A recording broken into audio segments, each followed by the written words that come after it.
Every autumn, colonies that are about to die look busy. They seal their entrances. They fill their upper corners with dark resinous propolis. They close the gaps in their woodenware with meticulous, almost frantic effort. To the eye of most beekeepers, this looks like preparation. It looks like industry. It looks like a colony getting ready to survive. What it can actually be is a colony that no longer can. Have you experienced this in your own hives? A colony that looked sealed and ready and didn't make it through winter? Leave a comment below.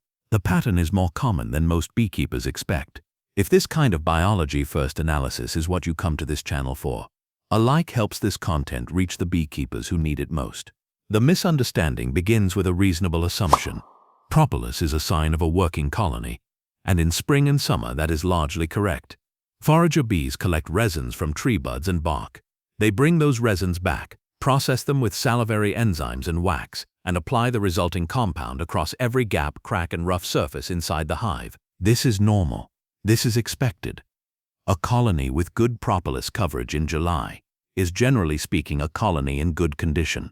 But what most beekeepers misunderstand is this. The timing and location of propolis deposition changes in autumn, and that change carries a meaning that the 19th century literature understood long before modern beekeeping reduced propolis to a minor nuisance. In the decades following the publication of Langstroth's foundational work on hive management, American apiculturists began paying closer attention to what the colony revealed about itself through indirect behavior, not just through brood counts or weight gain, but through material evidence. Moses Quinby, writing in the 1870s, noted that colonies in decline often showed unusual surface coverage, a kind of sealing behavior that differed from the routine propolis work of summer. A.I. Root, in successive editions of the ABC and XYZ of Bee Culture published through the 1880s and into the early 20th century, documented propolis as a compound with structural, antimicrobial, and thermal properties and emphasized that its pattern of application varied meaningfully across seasons. What these observers were circling around, without the language of modern physiology, was a behavioral signal. A colony under thermal stress, with an undersized or aging cluster, or facing a winter with inadequate stores, applies propolis differently than a colony in stable condition. The difference is measurable, it is visible, and it appears weeks before any other indicator of decline. The window between that signal and colony death is the subject of this episode. To understand why propolis behavior changes, it is necessary to understand what a winter cluster is actually doing. A winter cluster is not a dormant structure. It is a continuous thermodynamic machine. The bees at its core are metabolically active, consuming stored honey and generating heat. The outer shell of the cluster, the mantle bees, compresses tightly to reduce convective heat loss. The cluster moves incrementally through the winter, following its food stores. Thermoregulation inside a winter cluster depends on one variable above all others: population density. A cluster of 30,000 bees in a standard Langstroth deep can maintain core temperatures between 68 and 95 degrees Fahrenheit through most of a northern winter. A cluster that has dwindled to 12,000 bees or fewer faces a critical problem. The ratio of heat-generating core bees to the exposed outer surface area of the cluster is no longer favorable. This is the thermal vulnerability threshold. And here is the mechanism.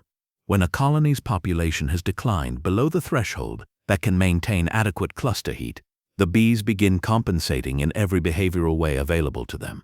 One of those compensations is propolis application.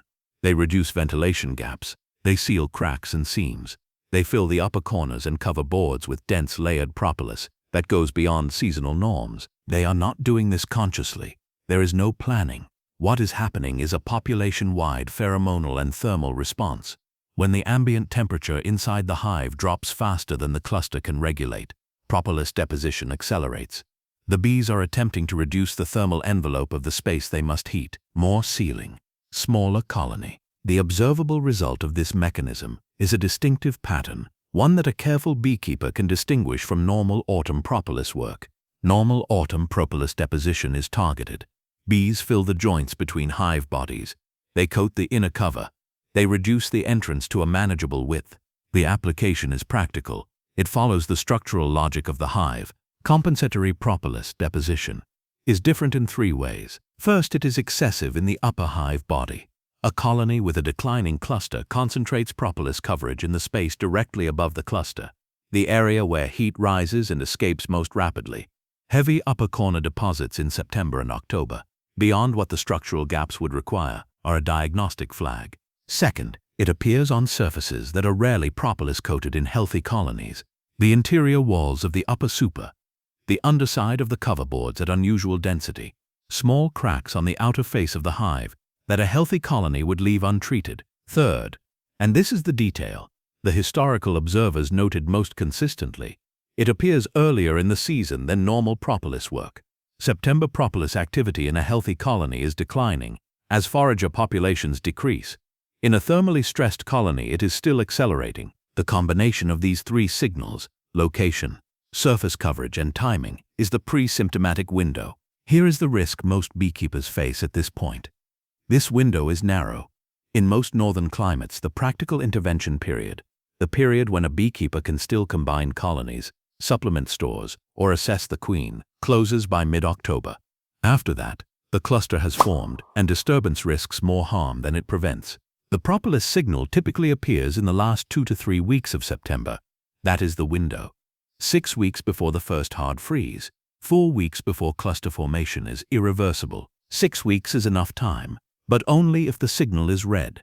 What does this look like in practice? And how does a beekeeper distinguish diagnostic propolis from routine autumn activity? The inspection begins not with a smoker and hive tool, but with observation. Before opening the hive in late September, note the propolis deposition on the outer hive body, around the entrance reducer, and on the landing board surface. Normal entry-level propolis is light, linear, and follows joint lines. A colony in thermal compensation will often show propolis coverage, wrapping around the entrance reducer and extending onto the outer face of the bottom board in a pattern that is broader and less targeted than structural sealing requires. When the hive is opened, using minimal smoke to avoid disrupting what the colony is signaling, lift the inner cover carefully. Examine the underside. In a healthy colony preparing for winter, propolis coverage is present but moderate. In a thermally stressed colony, the underside of the inner cover will be coated with a thick, dense, often multi-layered propolis deposit that extends across the majority of the cover surface. This is the clearest single-frame indicator available. If you value biology-based beekeeping, consider subscribing. Next, examine the top bars of the upper hive body frames. In a strong colony, propolis bridges between top bars are modest, a thin coating along the edges. In a colony with a shrinking cluster, the top bar propolis is heavier, sometimes forming low ridges or filling gaps between frames in the upper third of the hive body. The frame count matters here. A full-depth Langstroth hive with 10 frames should show a cluster that has contracted but still covers no fewer than 5 to 6 frames by mid-October in a healthy colony. A cluster covering fewer than 4 frames at that time, combined with the propolis patterns described above, represents a colony statistically unlikely to survive an average northern winter without intervention. 4 frames. Not enough to survive. What most beekeepers misunderstand is this. Propolis is not the problem. The propolis is the signal. The problem is the population decline that preceded it, often by 6 to 8 weeks. This is a critical distinction. A beekeeper who removes propolis, cleans the inner cover, and considers the issue addressed has misread the evidence entirely. The colony is not producing excess propolis because of some material dysfunction. It is producing excess propolis because a smaller cluster is attempting to thermoregulate a space designed for a larger one. The correction is not cleaning. The correction is intervention at the colony level, combining with a stronger colony if the cluster is below 4 frames, supplementing protein if late brood rearing has depleted nurse bee reserves, or in cases where the queen is still present but laying sparsely, evaluating whether requeening before cluster formation is biologically feasible given the time remaining. The propolis is telling you what the frame count will confirm. Read both together. The practical protocol is straightforward, but timing dependent. If the inspection in late September reveals the diagnostic propolis pattern combined with a cluster covering 4 frames or fewer, the primary option is combination with a stronger colony using the standard newspaper method. 1 sheet of unprinted newspaper laid between the 2 hive bodies allows the colonies to merge gradually over 48 to 72 hours. The combined colony enters winter with a population and cluster size that reflects the joint strength of both. If the cluster is 4 to 6 frames and the propolis pattern is borderline, supplemental feeding with a heavy syrup, 2 parts sugar to 1 part water by weight, continues until nighttime temperatures fall consistently below 50 degrees Fahrenheit. Below that threshold, the bees cannot process syrup efficiently, and feeding should stop. Fondant or dry sugar placed directly above the cluster surface serves as accessible carbohydrate through the winter months, particularly in cases where stores are estimated below 40 to 50 pounds for a double-deep configuration. The decision window is late September to mid-October. Before that window, intervention is practical. After it, it is disruptive. The Propolis signal gives that window a biological anchor it otherwise lacks. There is one additional layer to this mechanism that the historical literature documented carefully. In colonies where the queen is failing, either from age, physical deterioration, or poorly mated replacement, the Propolis compensation behavior is often more pronounced than in queen-right, but underpopulated colonies. This is because a failing queen produces a diminished pheromone field. The colony's cohesion, its collective behavioral regulation, becomes less precise. Propolis deposition in these colonies is less coordinated, covering surfaces where it serves no clear thermal function, giving it a scattered reactive quality rather than the deliberate upper hive concentration seen in healthy but underpopulated colonies. A scattered propolis pattern, combined with sparse irregular brood in September, is a compound signal. It points toward a queen problem rather than a population decline problem. The interventions differ.